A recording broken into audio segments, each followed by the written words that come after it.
Hi, welcome to the Market Alert for Wednesday, the 6th of September 2017. So things are starting to liven up as we would expect through September, and it's only going to get better going forward as well.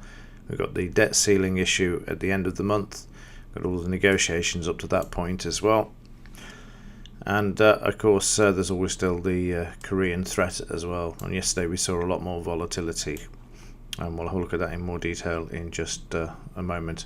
But in the pound, the market was sideways and then eventually broke out. There was a potential buy signal there, but unfortunately the market traded sideways for a while and then eventually broke out to the upside after lunch. So none of the signals actually filled there, which is a shame. In the daily chart, you can see prices are starting to move back to the upside after the market came down to the 62.76 area in the daily chart. Also notice that the moving average is now turned to green as well. So at this area, when the market's doing this, you can grab the old fib retracement, come up to the recent high down to the recent low and draw in some upside targets. You've also got inside of here as well the high of each of these bars. You'll see there is also in a similar position to the 76% retracement as well. And also here we've got a bit of resistance as well in this area, and also this one as well. But just to keep things simple, we'll just remove this one to begin with. So watch out for the 130.53 area. This could be a bit of resistance for this market. News wise today, what have we got? Just the trade balance figures for the UK, and 3 p.m. we've got the ISM non-manufacturing PMI to be released. So it will be interesting to see how the market digests what happened yesterday. So let's have a quick look at the Dow. Go over to the 5-minute.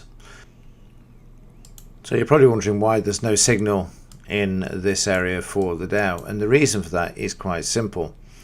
As with all low volatility markets, all of a sudden they kick off, which I've mentioned before, and yesterday that's precisely what happened. Now if you come over to the indicator settings and down to this area here where it says show signals on bars with a range of at least, the one we're concerned with here is only show signals on bars with a range of no more than 25. So if I increase the show signals on bars with a range of no more to 28, you will see we have the signal on the chart, and this is the reason we've had very, very low volatility, and then all of a sudden it's picked up and we have a range increasing on the open. So the question is, when do we actually start to increase the bar range here in order to take advantage? Well, yesterday certainly seen a kick up, and the implied volatility, you'll also notice there was a big kick up in that as well when we look at that in just a moment. There's nothing to stop you actually changing this at all. The risk obviously will be increased as well, or the not so much the risk but the stop loss will be increased. But again, if you're keeping the risk to 1% of the available funds, then it's not too much of an issue. So that's how you can overcome this, because we did miss a decent trade here. There's no doubts about that. You can see where the market's dropped down to 100 points. We would have been stopped out in this area here by trailing the stop, if not just here, and then you'll see the market bounce and then move lower again. You can see the range of this bar is far greater than the 28 that we've seen. Otherwise we'd have had another sell signal on there. In the evening we see the market become really quiet and sideways, and that's no surprise after the move that we had. What's even more surprising, and you need to take note of, is that we didn't get the rally back.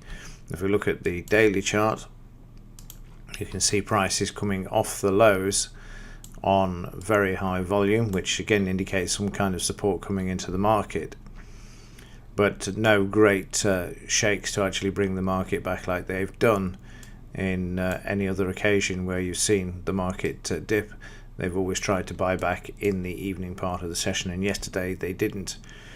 And again, just to remind you, going forward, you're going to see more volatility increase. So what we're looking at here now is to see how the market's going to react going back.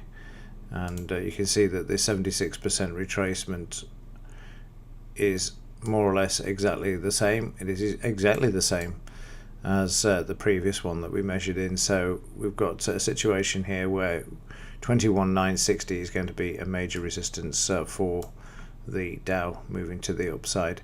We do have a bit of an uptrend going on here. You can see that we have got the rising lows at the moment, but any breakdown this way, particularly below here, we'll see the market move lower, but there is a bit of support around there at the moment.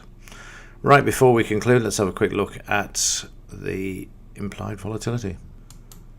So in the implied volatility, we see this increasing from 857 on Friday, Tuesday, up to 983. A big move there, no surprise.